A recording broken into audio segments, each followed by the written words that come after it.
important as that all. Oh, that one. I wonder if that could be, you're like, troops, ties, transports. I read the report. Yeah, you can say, shut them up. And then you take a beat, and you could say, no, there's no, you know what I'm saying? Sure. Thank y'all.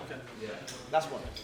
What was important to me beginning to work on this, and Chris Terrio, who I wrote it with, he and I began our conversations on The Rise of Skywalker, really asking ourselves, knowing everything we inherit, the 8 films that precede this one, what do we need to see? What do we want to see? What is the story that is being told in these, what would be 9 chapters?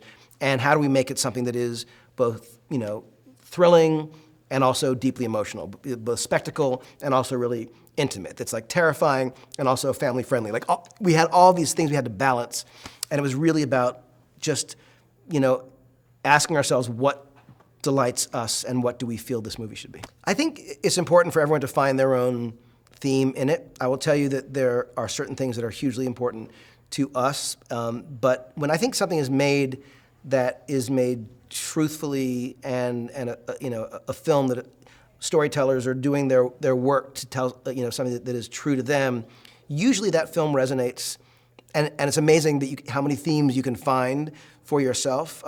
But I will say that one key thing here, and this is true I think in all the Star Wars movies, is that the family that you choose, the people that you are with, are really your true family, and that you are, what your choices are. You choose who you are, and I think there's something honest and profound and moving about that. I think that everything that we did on this movie was about trying to embrace and acknowledge what had come before, and then at the same time be cognizant that we were making a movie that needs to work on its own terms. It needs to be a movie that makes you feel, I think a lot of sequels or the continuations of stories make a mistake of assuming you care about the characters. This had to work on its own. We had to sort of reinvest in the characters. And it wasn't like there was a checklist of, we have to make sure we got her, we got to get him. This was about what feels like it's the right story in our bones, and whether or not that's what works for other people is of course up to them. But it was not about saying, we need to make sure we get this list of characters in the movie. It was who needs to be in the movie, who is determining for us that they're in the movie, as opposed to our choosing them. They're the greatest. I will say honestly that this cast is. I can only. How do I express it? I love these people who are in this movie. Like, I love them.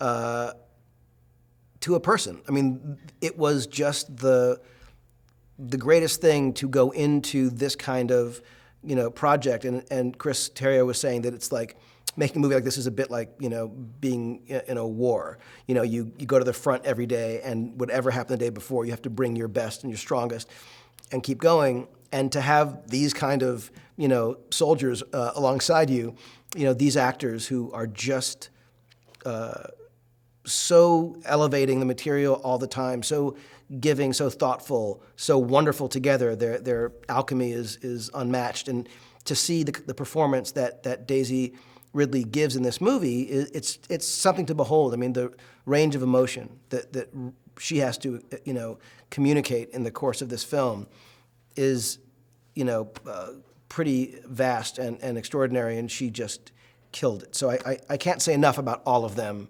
especially Daisy, who's essentially in nearly every scene in the film. One of the first things that crossed my mind when Kathy Kennedy called to ask if I'd come back to do this film was getting to work with John Williams again. The opportunity to collaborate with him, I would drop everything at any moment to get to do that. So, he is the best. He's an extraordinary man, not just a superheroic talent. And I cannot say enough. I can't wait for you to hear some of the new themes too. We knew we couldn't tell the story of this movie, wrap up the Skywalker saga, and not have Leia in the film.